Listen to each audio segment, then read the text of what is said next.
కానీ బాధ్యత కూడా మనకు పెరిగింది. ఇతర పార్టీలకు ఉన్న బాధ్యత కన్నా మన నాయకుడికి, మన పార్టీకి, మన జన సైనికులకి, మన నాయకులకి ఎక్కువగా ఉంటుంది. ఎందుకంటే ప్రతిపక్ష ఓటు చీలనివ్వను అని ఇప్పటంలో ఆయన ఆ రోజు ప్రతిజ్ఞ చేశారు. దానికి అనుగుణంగా మనం కష్టపడి పనిచేశాం. ఎవరు కూడా క్షేత్రస్థాయిలో దయచేసి మీరు చిన్న చిన్న విషయాల్లో గొడవపడి మన కూటమి ప్రభుత్వంలో Telugu Desam party, Janasena party, Bharatiya Janata party కలిసి మనం ముందుకెళ్ళాలి. మన రాష్ట్రాన్ని అంధకారంలో నెట్టారు గత 5 సంవత్సరాల్లో వైఎస్ఆర్సీపీ పాలకులు. ఇంత ఆర్థిక నష్టం ఎప్పుడూ జరగలేదు. కష్టకాలంలో ఉన్నాం. మీరు తోడుగా నిలబడండి. ప్రతి జిల్లాలో కూడా ఈ రోజున మన శాసనసభ్యులు ఉన్నారు, మన పార్లమెంట్ సభ్యులు ఉన్నారు మీకోసం. మా అందరికన్నా పవన్ కళ్యాణ్ గారి నాయకత్వం ఉంది. ఒక్కసారి మీరు ఆలోచించుకోండి.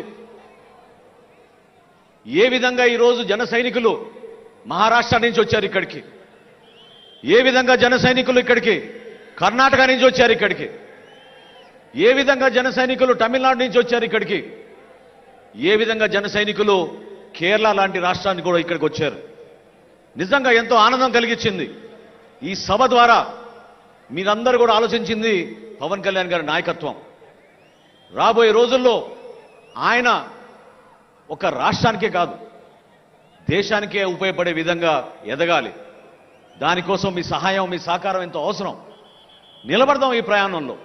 చిన్న చిన్న పొరపాట్లు, చిన్న చిన్న సమస్యలు ప్రతి ఒక్కరికి ఉంటాయి. కానీ కూటమిలో మనందరం కూడా కలిసిమెలిసి ముందుకు తీసుకెళ్ళాలి. ప్రభుత్వంలో ఉన్నాం. ఈ రోజున మహిళల కోసం మనం సంక్షేమ కార్యక్రమాలు అనేక చేస్తున్నాం.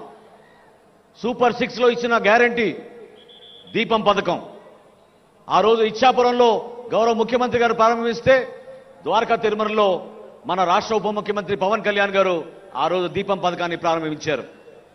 గర్వంగా చెప్తున్నాను నేను, ఈరోజు 1 కోటి మందికి మనం ఉచితంగా గ్యాస్ కనెక్షన్ల ద్వారా, దీపం పథకం ద్వారా మన గ్యాస్ సిలిండర్లు ఇచ్చాం.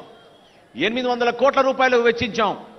రాబోయే సంవత్సరంలో సంవత్సరానికి 3 గ్యాస్ సిలిండర్లు కూడా అందించబోతున్నాం. నిలబడాల్సిన అవసరం ఉంది. త్యాగాలు చేశాం, కష్టపడ్డాం. కానీ మీలో మాత్రం ఎక్కడ కూడా ఆ ధైర్యం కోల్పోబాకండి. పదవులు వస్తాయి, పదవులు పోతాయి. కొంతమందికి పదవులు రావచ్చు, కొంతమందికి పదవులు రాకపోవచ్చు. కానీ మీరు నిలబడింది పవన్ కళ్యాణ్ గారికి ఈ కష్టమైన ప్రస్థానంలో ఎప్పుడు, ఎక్కడ, ఏ సందర్భంలో సరే మేమున్నాం అన్నా మీతోటని నిలబడింది మన జన సైనికులు. వాళ్ళ గురించే మనం చేసుకునే ఈ సభ. ఆలోచిద్దాం.